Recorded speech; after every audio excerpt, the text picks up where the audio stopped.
नमस्कार श्रोताओं। स्वागत है आपका कथा संग्रहालय में, जहां हम आपके लिए लेकर आते हैं दिलचस्प किस्से और कहानियां। आज हम आपके लिए लेकर आए हैं मुंशी प्रेमचंद द्वारा लिखित नशा। तो चलिए शुरू करते हैं। ईश्वरी एक बड़े जमींदार का लड़का था और मैं गरीब क्लर्क का, जिसके पास मेहनत मजदूरी के सिवा और कोई जायदाद ना थी। हम दोनों में परस्पर बहसें होती रहती थीं। मैं जमींदारी की बुराई करता, उन्हें हिंसक पशु और खून चूसने वाली जोंक और वृक्षों की चोटी पर फूलने वाला बंजा कहता। वह जमींदारों का पक्ष लेता, पर स्वभावतः उसका पहलू कुछ कमजोर होता था, क्योंकि उसके पास जमींदारों के अनुकूल कोई दलील न थी। वह कहता कि सभी मनुष्य बराबर नहीं होते, छोटे बड़े हमेशा होते रहेंगे। लचर दलील थी। किसी मानुषीय या नैतिक नियम से इस व्यवस्था का औचित्य सिद्ध करना कठिन था। मैं इस वाद विवाद की गर्मी गर्मी में अक्सर तेज हो जाता और लगने वाली बात कह जाता, लेकिन ईश्वरी हार कर भी मुस्कुराता रहता था। मैंने उसे कभी गर्म होते नहीं देखा। शायद इसका कारण यह था कि वह अपने पक्ष की कमजोरी समझता था। नौकरों से वह सीधे मुंह बात नहीं करता था। अमीरों में जो एक बेदर्दी और उदंडता होती है, इसमें उसे भी प्रचुर भाग मिला था। नौकर ने बिस्तर लगाने में जरा भी देर की, दूध जरूरत से ज्यादा गर्म या ठंडा हुआ, साइकिल अच्छी तरह साफ नहीं हुई तो वह आपे से बाहर हो जाता। सुस्ती या बदतमीजी उसे जरा भी बर्दाश्त न थी, पर दोस्तों से और विशेषकर मुझसे उसका व्यवहार सौहार्द और नम्रता से भरा हुआ होता था। शायद उसकी जगह मैं होता तो मुझ में भी वही कठोरताएं पैदा हो जाती जो उसमें थी, क्योंकि मेरा लोक प्रेम सिद्धांतों पर नहीं, निजी दशाओं पर टिका हुआ था। लेकिन वह मेरी जगह होकर भी शायद अमीर ही रहता, क्योंकि वह प्रकृति से ही विलासी और ऐश्वर्य प्रिय था। अब की दशहरे की छुट्टियों में मैंने निश्चय किया कि घर ना जाऊंगा। मेरे पास किराए के लिए रुपए ना थे और ना घर वालों को तकलीफ देना चाहता था। मैं जानता हूं वे जो कुछ मुझे देते हैं वह उनकी हैसियत से बहुत ज़्यादा है। उसके साथ ही परीक्षा का ख्याल था। अभी बहुत कुछ पढ़ना है। बोर्डिंग हाउस में भूत की तरह अकेले पड़े रहने को भी जीना चाहता था। इसलिए जब ईश्वरी ने मुझे अपने घर का न्योता दिया तो मैं बिना आग्रह के राजी हो गया। ईश्वरी के साथ परीक्षा की तैयारी खूब हो जाएगी। वह अमीर होकर भी मेहनती और ज़हीन है। उसने उसके साथ ही कहा, लेकिन भाई एक बात का ख्याल रखना, वहाँ अगर जमींदारों की निंदा की तो मामला बिगड़ जाएगा और मेरे घर वालों को बुरा लगेगा। वह लोग तो असामियों पर इसी दावे से शासन करते हैं कि ईश्वर ने असामियों को उनकी सेवा के लिए ही पैदा किया है। असामी में कोई मौलिक भेद नहीं है, तो जमींदारों का कहीं पता न लगे। मैंने कहा, तो क्या तुम समझते हो मैं वहां जाकर कुछ और हो जाऊंगा? हाँ, मैं तो यही समझता हूं। तुम गलत समझते हो। ईश्वरी ने इसका कोई जवाब ना दिया। कदाचित उसने इस मामले को मेरे विवेक पर छोड़ दिया, और बहुत अच्छा किया। अगर वह अपनी बात पर अड़ता तो मैं भी जिद पकड़ लेता। सेकंड क्लास तो क्या, मैंने कभी इंटर क्लास में भी सफ़र ना किया था। अब की सेकंड क्लास में सफ़र का सौभाग्य प्राप्त हुआ। गाड़ी तो 9 बजे रात को आती थी, पर यात्रा के हर्ष में हम शाम को स्टेशन जा पहुंचे। कुछ देर इधर उधर सैर करने के बाद रिफ्रेशमेंट रूम में जाकर हम लोगों ने भोजन किया। मेरी वेशभूषा और रंग ढंग से पारखी खानसामों को यह पहचानने में देर न लगी कि मालिक कौन है और पिछलग्गू कौन। लेकिन ना जाने क्यों मुझे उनकी गुस्ताखी बुरी लग रही थी। पैसे ईश्वरी की जेब से गए। शायद मेरे पिता को जो वेतन मिलता है उससे ज़्यादा इन खानसामों को इनाम इकराम में मिल जाता हो। एक अठन्नी तो चलते समय ईश्वरी ही ने दे दी। फिर भी मैं उन सबों से उसी तत्परता और विनय की अपेक्षा करता था जिससे वे ईश्वरी की सेवा कर रहे थे। क्यों ईश्वरी के हुक्म पर सबके सब दौड़ते हैं, लेकिन मैं कोई चीज़ मांगता हूं तो उतना उत्साह नहीं दिखाते। मुझे भोजन में कुछ स्वाद ना मिला। यह भेद मेरे ध्यान को संपूर्ण रूप से अपनी ओर खींचे हुआ था। गाड़ी आई, हम दोनों सवार हुए। खानसामों ने ईश्वरी को सलाम किया, मेरी ओर देखा भी नहीं। ईश्वरी ने कहा, कितने तमीज़दार हैं ये सब। एक हमारे नौकर हैं कि कोई काम करने का ढंग नहीं। मैंने खट्टे मन से कहा, इसी तरह अगर तुम अपने नौकरों को भी 8 आने रोज इनाम दिया करो तो शायद उनसे ज़्यादा तमीज़दार हो जाएं। तो क्या तुम समझते हो ये सब केवल इनाम के लालच से इतना अदब करते हैं? जी नहीं, कदापि नहीं। तमीज़ और अदब तो इनके रक्त में मिल गया है। गाड़ी चली। डाक थी। प्रयास से चली तो प्रतापगढ़ जाकर रुकी। एक आदमी ने हमारा कमरा खोला। मैं तुरंत चिल्ला उठा, दूसरा दर्जा है, सेकंड क्लास है। उस मुसाफिर ने डिब्बे के अंदर आकर मेरी ओर एक विचित्र उपेक्षा की दृष्टि से देखकर कहा, जी हाँ, सेवक इतना समझता है, और बीच वाले बर्थ पर बैठ गया। मुझे कितनी लज्जा आई कह नहीं सकता। भोर होते होते हम लोग मुरादाबाद पहुंचे। स्टेशन पर कई आदमी हमारा स्वागत करने के लिए खड़े थे। 5 बेगारों ने हमारा लगेज उठाया। दोनों भद्र पुरुष पीछे पीछे चले। एक मुसलमान था रियासत अली, दूसरा ब्राह्मण था राम हरख। दोनों ने मेरी ओर परिचित नेत्रों से देखा, मानो कह रहे हैं, तुम कौवे हो के हंस के साथ कैसे? रियासत अली ने ईश्वरी से पूछा, यह बाबू साहब क्या आपके साथ पढ़ते हैं? ईश्वरी ने जवाब दिया, हाँ, साथ पढ़ते भी हैं और साथ रहते भी हैं। यूँ कहिए कि आप ही की बदौलत मैं इलाहाबाद पड़ा हुआ हूँ, नहीं कब का लखनऊ चला आया होता। अब कि मैं इन्हें घसीट लाया। इनके घर से कई तार आ चुके थे, मगर मैंने इनकारी जवाब दिलवा दिए। आखिर तार तो अर्जेंट था, जिसकी फीस 4 आने प्रति शब्द है, पर यहाँ से उनका भी जवाब इनकारी ही था।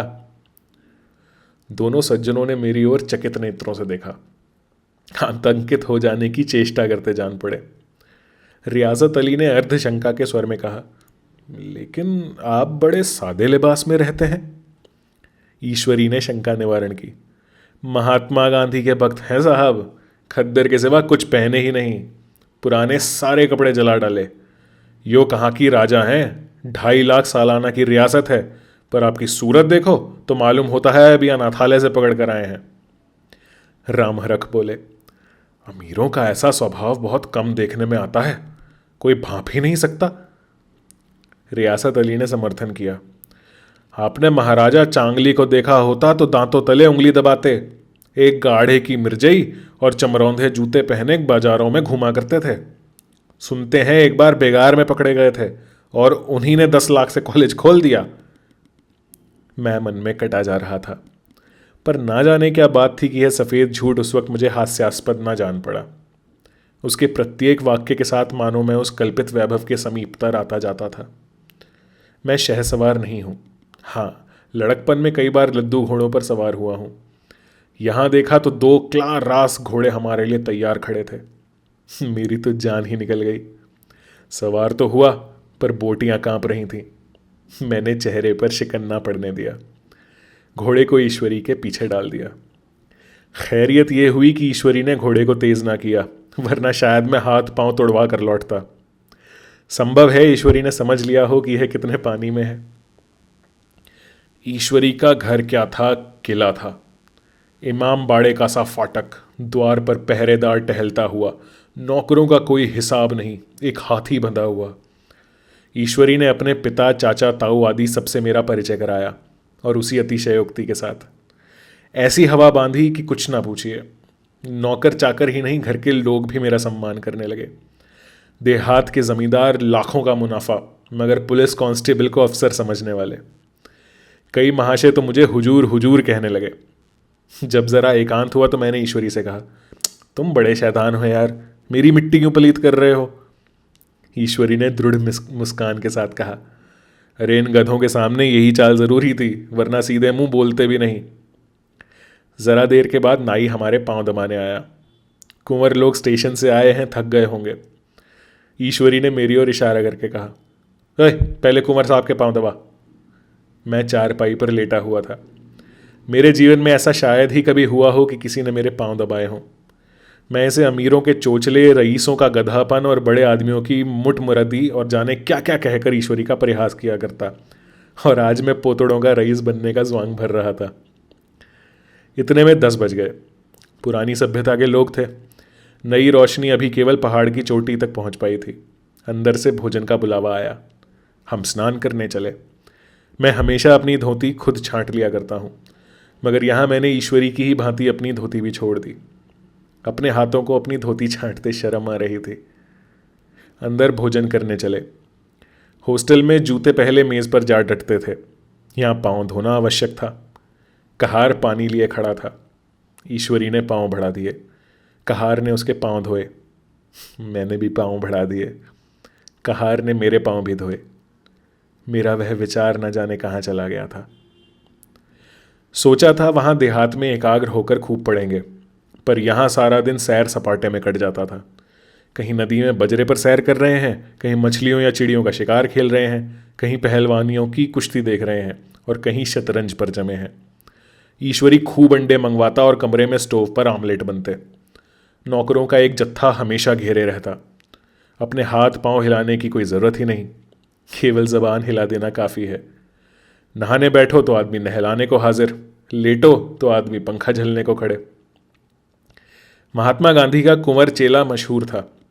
भीतर से बाहर तक मेरी धाक थी। नाश्ते में ज़रा भी देर ना होने पाए, कहीं कुंवर साहब नाराज़ ना हो जाएं। बिछावन ठीक समय पर लग जाए, कुंवर साहब के सोने का समय आ गया है। मैं ईश्वरी से भी ज़्यादा नाजुक दिमाग बन गया था, या बनने पर मजबूर किया गया था। ईश्वरी अपने हाथ से बिस्तर बिछा ले, लेकिन कुंवर मेहमान अपने हाथों कैसे अपना बिछावन बिछा सकते हैं?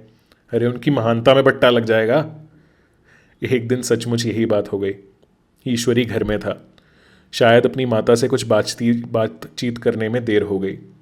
यहाँ 10 बज गए। मेरी आंखें नींद से झपक रही थीं, मगर बिस्तर कैसे लगाऊं? कुंवर जो ठहरा। कोई 11:30 बजे मेहरा आया। बड़ा मुंह लगा नौकर था। घर के धंधों में मेरा बिस्तर लगाने की उसे सुधी ही ना रही। अब जो याद आई तो भागा हुआ आया। मैंने ऐसी डांट बताई कि उसने भी याद किया होगा। ईश्वरी मेरी डांट सुनकर बाहर निकल आया और बोला, तुमने बहुत अच्छा किया, ये सब हरामखोर इसी व्यवहार के योग्य हैं।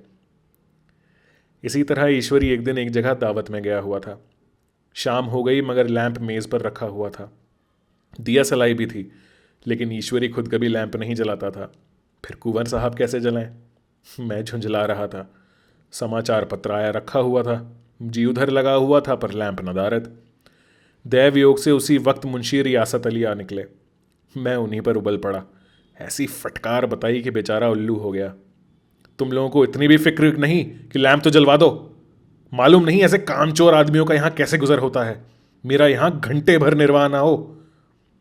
रियासत अली ने कांपते हुए हाथों से लैंप जला दिया। वहां एक ठाकुर अक्सर आया करता था। कुछ मनचला आदमी था, महात्मा गांधी का परम भक्त। मुझे महात्मा जी का चेला समझकर मेरा बड़ा लिहाज करता था, पर मुझसे कुछ पूछते संकोच करता था। एक दिन मुझे अकेला देखकर आया और हाथ बांध कर बोला, सरकार तो गांधी बाबा के चेले हैं ना? लोग कहते हैं कि यह सुराज हो जाएगा तो जमींदार ना रहेंगे।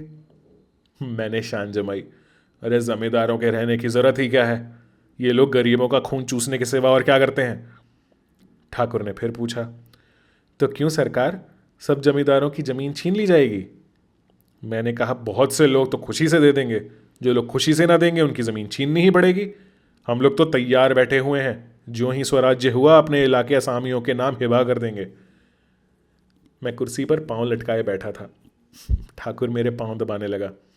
फिर बोला, आजकल जमींदार लोग बड़ा जुल्म करते हैं सरकार। हमें भी हुजूर अपने इलाके में थोड़ी सी ज़मीन दे दें तो चलकर वहीं आपकी सेवा में रहें। मैंने कहा, अभी तो मेरा कोई अख्तियार नहीं है भाई, लेकिन ज्यों ही अख्तियार मिला मैं सबसे पहले तुम्हें बुलाऊंगा। तुम्हें मोटर ड्राइवरी सिखाकर अपना ड्राइवर बना लूंगा। सुना उस दिन ठाकुर ने खूब भांग पी और अपनी स्त्री को खूब पीटा और गांव महाजन से लड़ने पर तैयार हो गया। छुट्टी इस तरह तमाम हुई और हम फिर प्रयाग चले। गांव के बहुत से लोग हम लोगों को पहुंचाने आए। ठाकुर तो हमारे साथ स्टेशन तक आया।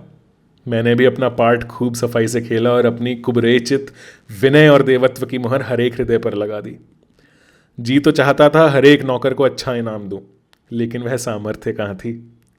वापसी टिकट था ही, केवल गाड़ी में बैठना था। पर गाड़ी आई तो ठसाठस भरी हुई। दुर्गा पूजा की छुट्टियां भोग कर सभी लोग लौट रहे थे। सेकंड क्लास में तिल रखने की जगह नहीं। इंटरव्यू क्लास की हालत उससे भी बदतर। यह आखिरी गाड़ी थी, किसी तरह रुक ना सकते थे। बड़ी मुश्किल से तीसरे दर्जे में जगह मिली। हमारे ऐश्वर्य ने वहाँ अपना रंग जमा लिया, मगर मुझे उसमें बैठना बुरा लग रहा था। आए थे आराम से लेटे लेटे, जा रहे थे सिकड़े हुए। पहलू बदलने की भी जगह ना थी। कई आदमी पढ़े लिखे भी थे। वे आपस में अंग्रेजी राज्य की तारीफ करते जा रहे थे। एक महाशय बोले, ऐसा न्याय तो किसी राज्य में नहीं देखा। छोटे बड़े सब बराबर। राजा भी किसी पर अन्याय करे तो अदालत उसकी गर्दन दबा देती है। दूसरे सज्जन ने समर्थन किया, अरे साहब, आप खुद बादशाह पर दावा कर सकते हैं। अदालत में बादशाह पर डिग्री हो जाती है। एक आदमी जिसकी पीठ पर बड़ा गट्ठर बंधा था कलकत्ते जा रहा था। कहीं गठरी रखने की जगह न मिलती थी, पीठ पर बांधे हुए था। इससे बेचैन होकर बार बार द्वार पर खड़ा हो जाता। मैं द्वार के पास ही बैठा हुआ था। उसका बार बार आकर मेरे मुंह को अपनी गठरी से रगड़ना मुझे बहुत बुरा लग रहा था। एक तो हवा यूं ही कम थी, दूसरे उस गंवार का आकर मेरे मुंह पर खड़े हो जाना मानो मेरा गला दबाना था। मैं कुछ देर तक जब्त किए बैठा रहा। एकाएक मुझे क्रोध आ गया। मैंने उसे पकड़कर पीछे ठेल दिया और 2 तमाचे जोर जोर से लगाए। उसने आंखें निकाल कर कहा, क्यों मारते हो बाबूजी? हमने भी किराया दिया है। मैंने उठकर 2-3 तमाचे और जड़ दिए। गाड़ी में तूफान आ गया। चारों ओर से मुझ पर बौछार पड़ने लगी। अरे अगर इतने नाजुक मिजाज हो तो अव्वल दर्जे में क्यों नहीं बैठे? कोई बड़ा आदमी होगा तो अपने घर का होगा, मुझे इस तरह मारते तो दिखा देता। क्या कसूर किया था बेचारे ने? गाड़ी में सांस लेने की जगह नहीं, खिड़की पर जरा सांस लेने खड़ा हो गया तो उस पर इतना क्रोध। अमीर होकर क्या आदमी अपनी इंसानियत बिल्कुल खो देता है? यह भी अंग्रेजी राज है जिसका आप बखान कर रहे थे। एक ग्रामीण बोला, दफ्तर में घुस पावत नहीं, उस पर इतना मिजाज। ईश्वरी ने अंग्रेजी में कहा, what an idiot you are बीर। और मेरा नशा अब कुछ कुछ उतरता हुआ मालूम होता था। तो ये थी आज की कहानी। उम्मीद है आपको अच्छी लगी होगी। ऐसी ही एक और बढ़िया सी कहानी के साथ आपके सामने फिर प्रस्तुत होंगे। तब तक के लिए नमस्कार।